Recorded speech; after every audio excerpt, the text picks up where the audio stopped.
Good afternoon guys. Ito yung weather update natin. Oh. Nako, very misty day. Time check is ano ng oras? 10 past 12. Almost 10 past 12. It's a mid-noon. Ganito lang palagi ang aming weather dito, oh. November.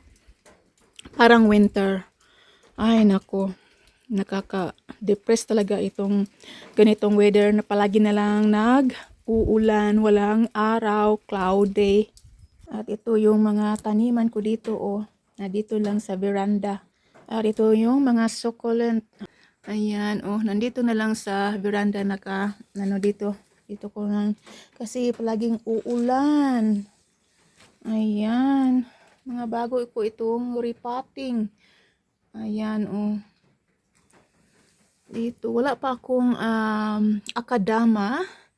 So, nag-order po ako ng akadama sa online kasi hindi ko nakita doon sa, sa baning. At ito, bagong tanim ko. Ayan. Ayan, guys. Ganito po ang ating update ngayon. Ayan. Bibili po ako ng stand para sa aking mga indoor.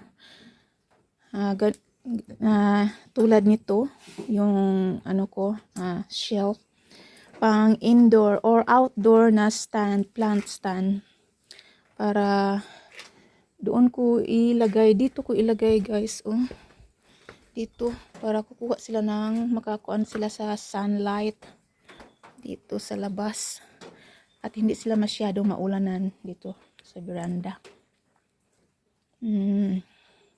Then, pag winter, doon ko ilipat sa aming kwarto kasi mayroong heater doon, firewood heater, para hindi sila mamatay sa sobrang lamig at ma-frozen sila sa sobrang lamig ng winter namin.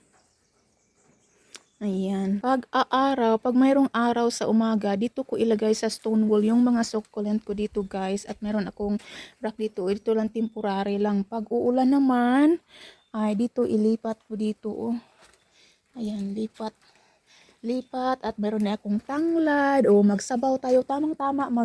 Pag ganito ang araw, pag ganito ang suskino ko. Sarap magsabaw, no? Meron akong sabaw na tira kahapon.